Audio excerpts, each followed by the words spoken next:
नमस्कार। Plus minus कार्यक्रम में आपका स्वागत है। दोस्तों, हमारे देश के नेता एक और तो राष्ट्रीय एकता और अखंडता की बात करते हैं, सबके लिए सामाजिक न्याय और समानता की बात करते हैं, लेकिन ज़रूरत पड़ने पर अपनी राजनीति को दूसरों पर हावी करने के लिए जब जब ज़रूरत पड़ती है, धर्म और जाति के नाम पर, प्रांत और भाषा के नाम पर लोगों को बांटने में पीछे नहीं रहते। कोई मुस्लिम तुष्टीकरण के द्वारा, तो कोई SC ST OBC के द्वारा, कोई दलितों के द्वारा, तो कोई किसी और तरीके से किसानों मजदूरों को खुश करने के लिए अपने वोट बैंक कैश करना चाहता है। इसी से हमारे देश की अर्थव्यवस्था को, हमारे देश की न्याय व्यवस्था को, इन सब चीज़ों को नुकसान भी होता है। हम आपको मिलवा रहे हैं रामदास अठावले से, जो केंद्रीय सामाजिक न्याय एवं अधिकारिता राज्य मंत्री हैं, साथ ही रिपब्लिकन पार्टी ऑफ इंडिया के अध्यक्ष भी हैं, बुद्धिस्ट हैं, ट्रेड यूनियनिस्ट हैं, सोशल वर्कर हैं, थिएटर और फिल्मों में काम भी करते हैं, साथ ही एक पत्रिका के संपादक भी हैं। लेकिन पहले एक नज़र उनके अब तक के राजनीतिक सफर पर। तोड़कर कांग्रेस वालों का बंधन करता हूं मैं राष्ट्रपति जी के अभिभाषण का अभिनंदन। मोदी जी करेंगे 2019 में विरोधियों का रणकंदन और बांट देंगे 130 करोड़ लोगों को विकास का सुगंधी चंदन। अपनी बातों को शायराना अंदाज में लेकिन मुखरता से रखना उनका स्वभाव है। आरक्षण के समर्थक हैं और जाति प्रथा के विरोधी। उनका मानना है कि समाज का स्तर समान तभी होगा जब दलित उच्च जातियों से विवाह करेंगे। यहाँ चर्चा हो रही है रिपब्लिकन पार्टी ऑफ इंडिया के अध्यक्ष और केंद्रीय सामाजिक न्याय एवं अधिकारिता राज्य मंत्री रामदास बंधु अठावले की, जो महाराष्ट्र से आते हैं। अठावले अपनी अलग सोच के कारण मोदी सरकार का हिस्सा होते हुए भी अपनी जुदा पहचान रखते हैं। वर्तमान में वह नरेंद्र मोदी सरकार में सामाजिक न्याय और अधिकारिता राज्य मंत्री हैं और भारत की संसद के ऊपरी सदन राज्यसभा में महाराष्ट्र का प्रतिनिधित्व करते हैं। वो 3 बार लोकसभा सांसद भी रह चुके हैं। दलित मामलों में अपनी भागीदारी के अलावा अठावले ने आर्थिक रूप से वंचित उच्च जाति समुदायों के लिए भी आरक्षण की भी वकालत की है। उनके प्रयासों से मोदी सरकार ने 10% का आरक्षण सवर्णों को दिया है। अठावले सरकारी नौकरियों और शैक्षणिक संस्थाओं में 50% कोटे को बढ़ाने के पक्षधर हैं। साथ ही चाहते हैं कि सेना में भी दलितों को आरक्षण मिले। आज हमारे चेयरमैन आपको मिलवा रहे हैं रिपब्लिकन पार्टी ऑफ इंडिया के अध्यक्ष और केंद्रीय सामाजिक न्याय एवं अधिकारिता राज्य मंत्री रामदास बंधु अठावले से। अठावले जी, आपका प्लस माइनस में स्वागत है। बोलिए राकेश जी। अठावले जी, आज़ादी के 72 वर्ष बाद भी दलित समाज कमोबेश वहीं की वहीं उसी स्थिति में है। कोई बहुत ज़्यादा उनका उत्थान नहीं हुआ है। ऐसा नहीं लगता आपको कि हमारे राजनीतिक लोगों ने इनका केवल एक वोट बैंक की तरह इस्तेमाल किया है? मुझे लगता है कि जो शेड्यूल कास्ट के लोग हैं, शेड्यूल ट्राइब के लोग हैं, उनकी जितनी प्रगति होनी चाहिए उतनी नहीं हो पाई है। लेकिन मुझे लगता है कि कुछ भी नहीं हुई, ऐसा नहीं है। एक ज़माना ऐसा था कि बाबा साहब अम्बेडकर जी जब स्कूल में जाते थे सातारा में, महाराष्ट्र में, तो बाबा साहब अम्बेडकर जी स्कूल के अंदर नहीं जा सकते थे, वो स्कूल के बाहर बैठते थे। इतनी अनटचेबिलिटी, इतनी मतलब जाति व्यवस्था बहुत ज़्यादा थी। आज समाज में काफ़ी बदल हो रहा है। आज कोई स्कूल के बाहर बैठने का विषय नहीं है। हर दलित लड़का स्कूल में जाता है। लेकिन 72 साल होने के बावजूद भी बाबा साहब अम्बेडकर जी ने रिजर्वेशन देने से जो शिक्षा में अच्छी प्रगति हो रही है। बहुत सारे नौजवान IPS IAS हो रहे, साइंटिस्ट हो रहे, प्रोफेसर हो रहे, एडवोकेट हो रहे, पत्रकार हो रहे हैं, साहित्यकार हो रहे हैं, कथाकार हो रहे हैं। तो बहुत सारे क्षेत्र में दलित समाज के जो नौजवान लोग हैं वो बहुत अच्छी प्रगति भी कर रहे हैं। लेकिन मैं आपके सवाल से सहमत हूँ कि 72 साल के बाद भी आज देश में गरीबी है और उस गरीबी में दलितों का परसेंटेज सबसे ज़्यादा है, आदिवासियों का परसेंटेज सबसे ज़्यादा है। एक तो अपने देश की जो इकोनॉमी है, उस इकोनॉमी को ऐसा करना पड़ेगा कि नीचे के आदमी को ऊपर उठाने वाली इकोनॉमी होनी चाहिए और ऊपर के आदमी को बहुत ज़्यादा ऊपर ना ले जाकर उनको और थोड़ा नीचे लाने की इकोनॉमी होनी चाहिए। इसके लिए आप मानते हैं एक बहुत बड़े दलित समाज के लोगों का आगे जाकर के विकास हुआ है और उन्होंने प्रगति की है, समाज के हर फील्ड में दलित समाज के लोग आ गए हैं। अब आपको ऐसा नहीं लगता कि जो दलित समाज के लोग आगे आ चुके हैं उनके बच्चों को आरक्षण नहीं मिलना चाहिए? हाँ, तो अभी उनके बच्चों को आरक्षण मिलना नहीं चाहिए ऐसा तो नहीं है। मुझे लगता है कि अभी एक पीढ़ी जो है, एक पीढ़ी को उसका फ़ायदा हुआ है। तो हर एक IPS IAS का लड़का आरक्षण का फ़ायदा लेता है ऐसा भी नहीं है, लेकिन अभी उसके बारे में हर एक ने व्यक्तिगत लेवल पर विचार करने की आवश्यकता है। लेकिन अभी इतने सालों से हमने अन्याय सहन किया है, तो कुछ साल तक तो रिजर्वेशन होना चाहिए। आप महाराष्ट्र में पहले मंत्री रहे और उसके बाद में अब आप केंद्र में मंत्री हैं, दोनों में आपको कैसे अंतर नज़र आता है? हाँ, तो मैं जिस तरह महाराष्ट्र में मैं शरद पवार के मंत्रिमंडल में समाज कल्याण, transport, prohibition, propaganda, employment guarantee scheme, ये 4 पोर्टफोलियो का मैं मिनिस्टर था। और महाराष्ट्र में मैंने एक तो सत्ता जब होती है तब सत्ता के माध्यम से बहुत सारे लोगों को मदद करने का मौका मिलता है। बाबा साहब अम्बेडकर जी भी यही बताते थे कि गरीब लोगों को, दलित लोगों को न्याय देना है तो इस लोकतंत्र में हमें चुनकर आना चाहिए, चुनकर आकर सत्ता के पास पहुंचना चाहिए। सत्ता के माध्यम से जो गरीब लोग हैं उनका डेवलपमेंट करना चाहिए। तो जिस तरह मैं महाराष्ट्र में भी मंत्री था तो मुझे रोज़ हज़ारों लोग मिलते थे। अभी दिल्ली में भी मुझे रोज़ 400-500 लोग मुझे मिलते हैं जब भी मैं मंत्रालय में आता हूँ। और जो भी मेरे पास आदमी आता है, चाहे वो पहचान का हो या ना पहचान का हो, जहाँ उनको पत्र देना है वो पत्र मैं देता हूँ, जहाँ फ़ोन करना है वो मैं फ़ोन करता हूँ। 1952 में बाबा साहब अम्बेडकर जी पहले चुनाव में लड़े all India schedule caste federation के टिकट पर, लेकिन बाबा साहब अम्बेडकर जी को काजरोलकर नाम के कांग्रेस पार्टी के उम्मीदवार ने हराया। उसके बाद 54 में भंडारा जो नागपुर के पास है, वहाँ से बाबा साहब अम्बेडकर जो मतलब एक इलेक्शन था लोकसभा का, वहाँ से लड़े और वहाँ भी बोरकर नाम के दलित समाज के आदमी ने बाबा साहब को हराया। तो उसके बाद बाबा साहब ने विचार किया कि अगर मैं चुनकर नहीं आता हूँ तो मेरे लोग कैसे चुनकर आएंगे, मेरे लोग चुनकर आएंगे नहीं तो सत्ता कैसी मिलेगी, सत्ता नहीं मिलेगी तो लोगों की मदद कैसे होगी। तो इसलिए बाबा साहब ने सोचा कि मैं ये all India schedule caste federation dissolve करूँगा और रिपब्लिकन नाम की पार्टी स्थापित करूँगा। बाबा साहब अम्बेडकर जी का डेथ जल्दी होने से 6 दिसंबर 1956 को राकेश जी बाबा साहब अम्बेडकर जी चले गए। इधर दिल्ली में ही 26 अली रोड पर बाबा साहब अम्बेडकर जी रहते थे। मुझे लगता है कि बाबा साहब अम्बेडकर जी ने एक व्यापक पॉलिटिक्स करने की भूमिका हमारे सामने रखी थी, लेकिन बाबा साहब ने जो रिपब्लिकन पार्टी की संकल्पना रखी थी तो बाद में ये पार्टी स्थापित हुई 3 अक्टूबर 1957 को बाबा साहब के महानिर्वाण के बाद, डेथ के बाद। बाबा साहब अम्बेडकर जी को सभी जाति की, सभी वर्गों की एक व्यापक रिपब्लिकन पार्टी बनाने की ख्वाहिश थी, लेकिन ऐसा नहीं हो पाया है। अभी आपकी पार्टी का महाराष्ट्र में एक बहुत अच्छा आधार बना हुआ है, आपकी भी एक दलित नेता के रूप में अच्छी इमेज बनी हुई है। लेकिन महाराष्ट्र में जब ये लोकसभा सीटों का बंटवारा हुआ तो शिवसेना और बीजेपी ने 23 शिवसेना ने और 25 सीटें बीजेपी ने रख ली और आपकी पार्टी को पूरी तरह इग्नोर कर दिया, एक भी सीट नहीं दी।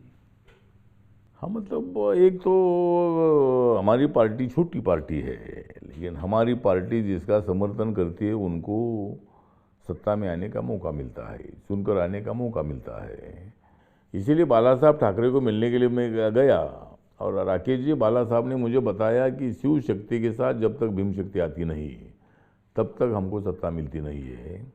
तो हमेशा कांग्रेस पार्टी के साथ, NCP के साथ आप रहते हैं और इसीलिए हम सत्ता तक नहीं पहुंच सकते हैं।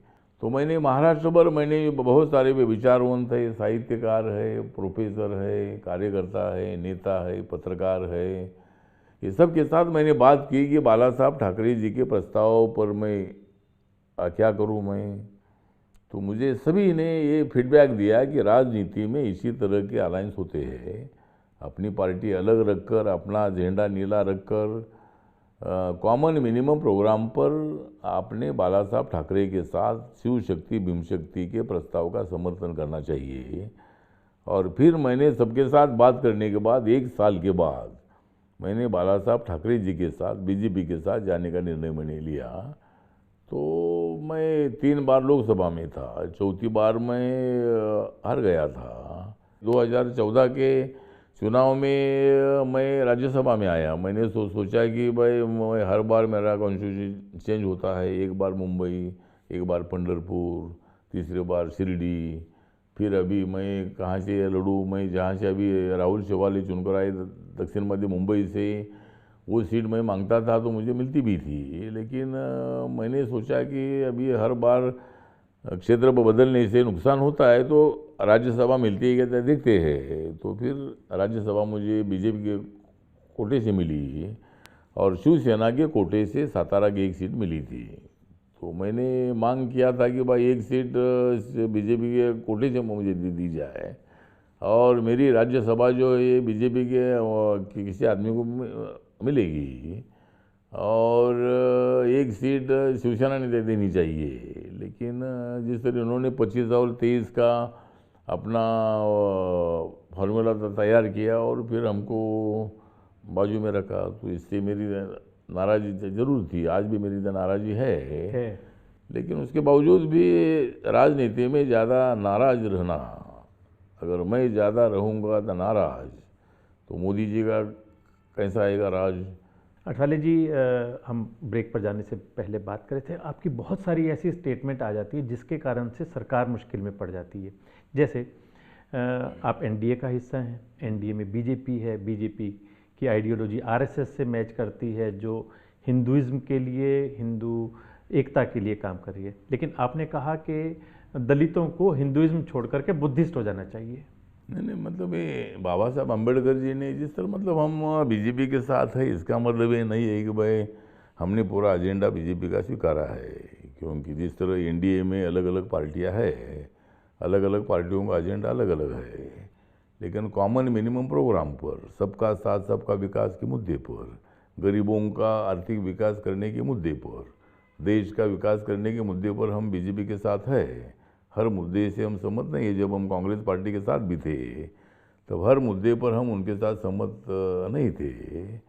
तो हमने ये बोला है कि भाई जो दलित लोग हैं उनके ऊपर आज भी अत्याचार होते हैं और इसीलिए अगर जो हिंदू रहकर भी अगर उनके ऊपर जाति के नाम पर अत्याचार होता है तो उन्होंने बुद्धिज़्म स्वीकारना चाहिए। इसीलिए बाबा साहब अम्बेडकर जी ने बुद्धिज़्म एक्सेप्ट किया। उनको हिंदुइज्म में रहते हुए अगर उन पे हम अत्याचार रोकने में सफल हो जाएं, वो ज़्यादा बेहतर है कि उनको बुद्धिस्ट बनाना ज़्यादा बेहतर है? नहीं, उनको मतलब अगर वो बाबा साहब अम्बेडकर जी को मानते हैं, जो सही अम्बेडकराइट है। अम्बेडकर जी को तो सारा देश मानता है जी, मुसलमान भी मानते हैं, क्रिश्चियन भी मानते हैं, पूरा हिंदू समाज मानता है। बराबर है, नहीं सभी बाबा साहब को तो मानते हैं, लेकिन दलित समाज को हमने आह्वान किया है कि बाकी के लोगों को बुद्धिस्ट बनो, ऐसा हमने नहीं बोला है। फिर दूसरा रास्ता आप उनको ये सुझा रहे हैं कि अगर फिर भी आपके ऊपर अत्याचार नहीं रुकता है तो इंटरकास्ट मैरिज शुरू कर दें तो शायद अत्याचार रुक जाएगा। मतलब दलित लड़की या लड़का और अपर कास्ट से शादी कर ले। नहीं, वैसा मेरा मंत्रालय जो है, मेरा मंत्रालय इंटरकास्ट मैरिज को बढ़ावा देता है और जो इंटरकास्ट मैरिज करते हैं उनको 2.5 लाख रुपए भी हमने देते हैं।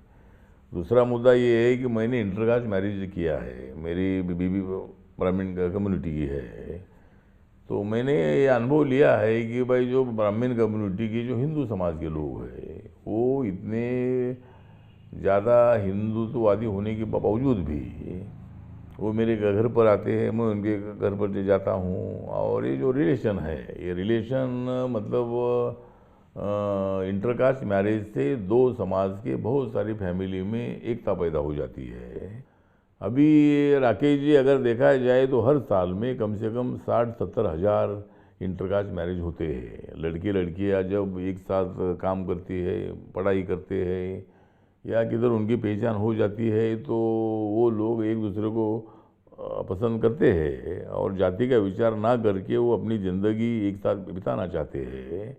तो इसका मतलब समाज में काफ़ी परिवर्तन हो रहा है। बाबा साहब अम्बेडकर जी को जो विचारधारा थी, वो बाबा साहब भी चाहते थे कि भाई इंटरकास्ट मैरिज को बढ़ावा मिलना चाहिए, और इसीलिए मैं बार बार ये जहाँ भी मैं जाता हूँ वहाँ लोगों को मैं समझाता हूँ, मैं इंटरकास्ट मैरिज का समर्थन करता हूँ। एक और इसी तरह बड़ा संवेदनशील मुद्दा है राम जन्मभूमि का, जो समस्त हिंदू समाज के लिए श्रद्धा और आस्था का प्रतीक है। कंट्रोवर्सी चल रही है, कोर्ट में भी केस है। आपने कहा कि वहाँ तो बुद्धिस्ट मंदिर था पहले। नहीं, मैंने बताया कि भाई मतलब वैसा ओरिजिनल जगह वो बुद्ध मंदिर की है, तो अगर नेशनल इंटीग्रिटी को मजबूत करना है तो वहाँ हिंदू मंदिर बनाने की भावना बहुत सारी हिंदुओं की देश भर के है, और हिंदू धर्म की भावनाओं का विचार करते हुए वहाँ राम मंदिर भी होना चाहिए, और मुसलमान को उनकी जगह देनी चाहिए, वहाँ उनको मस्जिद बनानी हो, एक आधा एजुकेशन इंस्टीट्यूट बनाना हो, यूनिवर्सिटी बनानी हो, या और क्या बनाना हो, वो उनके जगह पर बना सकते हैं।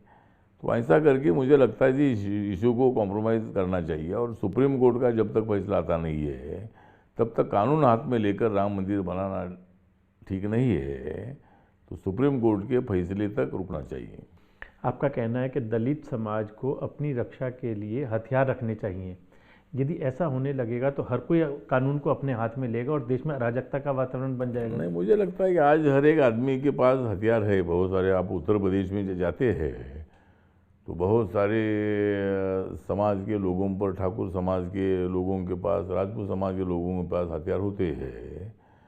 तो मैंने इसलिए पहले मांग किया था कि जब मैं मंत्री तो नहीं था, जब the Dalit panthers of India नाम का मैं संगठन चलाता था, जिस तरह कोई तो सरदार जी है तो सरदार जी के पास जो हथियार होता है तो ऑटोमेटिकली उनका डर सामने वाले के मन में होता है। नहीं, सिखों के पास तो कृपान एक छोटी सी सिंबॉलिक होती है, जो एक धार्मिक उनका प्रतीक चिन्ह है। नहीं, लेकिन वो तो लड़ने के लिए नहीं होती। नहीं, लड़ने के लिए तो नहीं होती है, लेकिन तो भी मतलब मेरा कहना ये है कि जिसके पास हथियार होता है उसके ऊपर कोई हमला नहीं करते हैं। बुद्धिज़्म में ये था कि भाई जूडो कराटे इसलिए थे कि कोई अपने ऊपर हमला करेगा तो उसका सेल्फ प्रोटेक्शन करने के लिए वो तो शिक्षा है। उसी तरह मेरी मांग थी, कोई हिंसा बढ़ाने के लिए बिल्कुल मेरी मांग नहीं थी। शिक्षा और नौकरी में दलितों के लिए आरक्षण पहले से सरकार ने दिया हुआ है। आपका कहना है कि डिफेंस में भी आरक्षण कर देना चाहिए। डिफेंस इतना सेंसिटिव इशू है, पूरे देश की सुरक्षा उसके साथ जुड़ी हुई है, वहाँ भी अगर दलित समाज के लिए हम आरक्षण कर देंगे तो आपको नहीं लगता देश की सुरक्षा के साथ खिलवाड़ हो जाएगा? नहीं, मुझे लगता है कि सुरक्षा के साथ बिल्कुल खिलवाड़ होगा नहीं। आर्मी और डिफेंस और भी ज़्यादा स्ट्रांग हो जाएगा। तो मेरा कहना ये था कि भाई हम आर्मी में जाकर हम पाकिस्तान के साथ लड़ेंगे, हम चाइना के साथ लड़ेंगे, हम भारत देश की सुरक्षा करेंगे। तो आज भी हमारे नौजवान लोग आर्मी में ही है, लेकिन वो संख्या उतनी ज़्यादा नहीं है। अगर जो कैपेबल नहीं है उसको वहाँ रिक्रूट करो, ऐसा मेरा बिल्कुल कहना नहीं है। उनकी बॉडी अच्छी हो, उनका वेट अच्छा हो, वो रनिंग में अच्छा हो, और सभी जो उनकी एग्ज़ाम है उस सभी एग्ज़ाम में जो पास होगा, तो अगर ये सब चीज़ें उसमें योग्यता होगी तो अपने आप ही उसमें सिलेक्ट हो जाएगा। उसमें फिर आरक्षण तो फिर क्या उतने लोग तो सिलेक्ट होते नहीं है ना उसमें। अगर योग्यता होगा तो उतने लोग सिलेक्ट होते नहीं है। तो अगर हमारा 15% आरक्षण और आदिवासी का 22.5%, मतलब 7.5% आरक्षण, ऐसा 22-23 लोग 100 लोगों में हमारे आर्मी में जाएंगे, वो आर्थिक प्रगति भी करेंगे, देश की सुरक्षा भी करेंगे। तो इसलिए मेरी मांग है कि भाई आर्मी में भी अगर हर जगह पर आरक्षण है तो आर्मी भी तो सरकार का डिपार्टमेंट है, उसमें भी आरक्षण होने से आर्मी को कोई बिल्कुल धोखा नहीं है, और भी आर्मी ज़्यादा स्ट्रांग होगी। इसीलिए मैंने मांग किया है। आपने एक मांग ये भी की कि 2011 के जो जनसंख्या के आंकड़े हैं उसमें जो जातिगत आधार पर आंकड़े आए हैं उनको भी सार्वजनिक कर दिया जाना चाहिए। इसके कारण से जबकि और ज़्यादा संघर्ष बढ़ेगा। नहीं, मेरा मांग ऐसा है कि 2011 के सेंसस में शेड्यूल कास्ट का परसेंटेज 16.6 है और शेड्यूल ट्राइब का परसेंटेज 8.4 है। जो 1950 में जब संविधान लागू हुआ तो 15% शेड्यूल कास्ट थे और 7.5% ट्राइबल थे। तो अभी इतने सालों में इनकी संख्या इतनी 2011 तक बढ़ गई है। तो मेरा कहना ये है कि सभी जाति का सेंसस जाति के आधार पर होना चाहिए।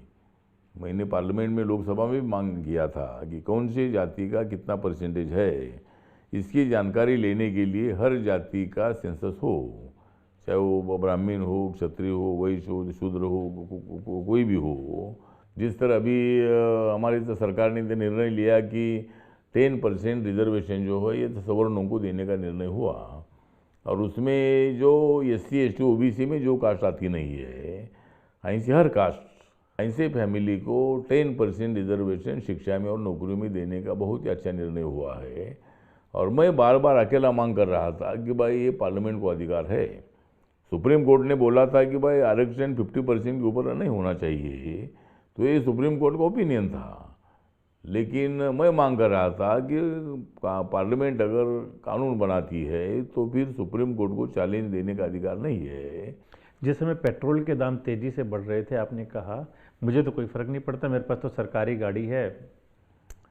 नहीं, मुझे सवाल एक, जयपुर में मैं था तो मैं कभी ऐसा कंट्रोवर्शियल स्टेटमेंट नहीं करता हूँ, लेकिन उसी दिन मुझे एक पत्रकार ने पूछा कि भाई पेट्रोल डीजल के भाव बढ़ रहे हैं तो आपको क्या तकलीफ है क्या?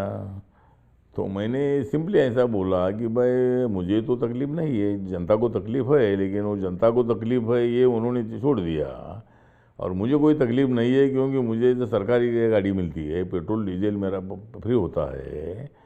तो ऐसा मैं सिंपली बोला था, लेकिन उसका मिस अंडरस्टैंडिंग हुआ। अठवाले जी, आप स्वयं इलेक्शन नहीं लड़ रहे, लेकिन पूरे देश भर में आप दौरा कर रहे हैं। कैसा आपको लगता है कि आने वाले समय में किस तरह के रिजल्ट आएंगे? हाँ, तो आज ये है कि भाई एक बाजू में मोदी और दूसरे बाजू में राहुल गांधी की खादी, तो ये अकेले मोदी जी को विरोध करने के लिए सब लोग एक साथ आ गए हैं, और हर बात का मोदी का विरोध करने को उन्होंने तय किया है। राकेश जी, लोकतंत्र में ऐसा होता है कि सत्ताधारी पार्टी और विरोधी पार्टी होती है, और एक दूसरे को कोऑपरेट करते करते सरकार चलती है, देश चलता है। तो आजकल विरोधी दल मोदी जी के खिलाफ हर मुद्दे पर आवाज़ उठा रहा है, और इसका आम आदमी तो देख रहा है कि भाई मोदी जी ने तो इतना काम किया है, मुद्रा योजना से हमको लोन मिला, आवास योजना से हमको घर मिला, शौचालय मिला, हमारा जनधन योजना में हमारा अकाउंट खुल गया, कभी हम बैंक में नहीं जाते थे, 33 करोड़ लोगों के अकाउंट खुले। उज्ज्वला योजना से हमको गैस सिलेंडर फ्री में मिला। तो इसी तरह की जो ग्रास रूट में बहुत सारे काम हैं, ऐसे काम हुए हैं। इसीलिए आपने जो मुझे सवाल किया है कि भाई क्या माहौल क्या है, तो माहौल ऐसा ही है कि बीजेपी कम से कम 250, 260, 70 के ऊपर जा सकती है। तो मुझे लगता है कि माहौल ऐसा ही है कि एनडीए की सरकार 100% आएगी, सीटें थोड़ी कम ज़्यादा हो सकती है, लेकिन नरेंद्र मोदी जी प्रधानमंत्री बनेंगे, और उनके जो अधूरे सपने हैं, या अधूरे सपने, अधूरे काम जो है, ये पूरा करने के लिए उनको और 5 साल मिलना चाहिए। आगे क्या होगा हम न देखेंगे, लेकिन आने वाले जो 5 साल है, ये 5 साल एनडीए के 5 साल हो गए, नरेंद्र मोदी जी के 5 साल हो गए, और नरेंद्र मोदी जी दलितों के खिलाफ नहीं है, नरेंद्र मोदी जी मुसलमानों के खिलाफ नहीं है, नरेंद्र मोदी जी सबका साथ सबका विकास की बात करते हैं। नरेंद्र मोदी जी ने बाबा साहब के मेमोरियल इतने काम पूरे किए। 12 एकड़ जमीन दादर में चैत्य भूमि के बाजू में बाबा साहब मेमोरियल मिली, जिसकी कीमत कम से कम 3600 करोड़ की है, और वहाँ कम से कम अभी 800 करोड़ का मेमोरियल अच्छा बन रहा है।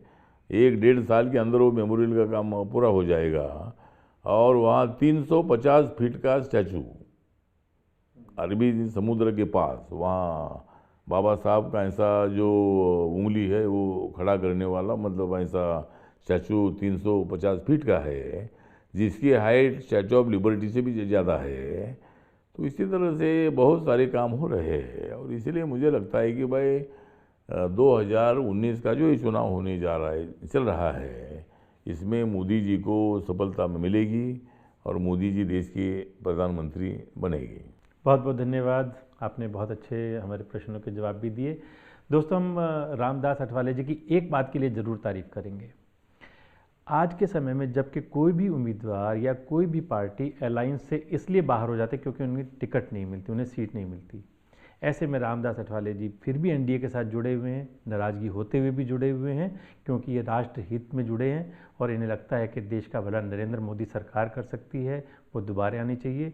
इसलिए नाराज़ होते हुए भी वे एनडीए के पार्ट बने हुए हैं। आपका आने के लिए बहुत बहुत धन्यवाद। Thank you Rakesh. Plus minus में अगले सप्ताह फिर मुलाकात होगी। नमस्कार। अब समय है इस हफ्ते के क्विज कॉन्टेस्ट का। इस बार का सवाल है, संविधान सभा ने भारत के संविधान को कब स्वीकृत किया था और संविधान के किस अनुच्छेद में संसद को संविधान में संशोधन करने का अधिकार प्रदान किया गया है? 15 दिनों में दीजिए इस सवाल का जवाब। आप हमें एसएमएस कर सकते हैं 7827038675 पर, या फिर अपने जवाब भेजें हमारी ईमेल आईडी info@sadhana.com पर। 25 लकी विजेताओं को 1 साल के लिए हम देंगे साधना पथ मासिक पत्रिका की 1 साल की सदस्यता फ्री।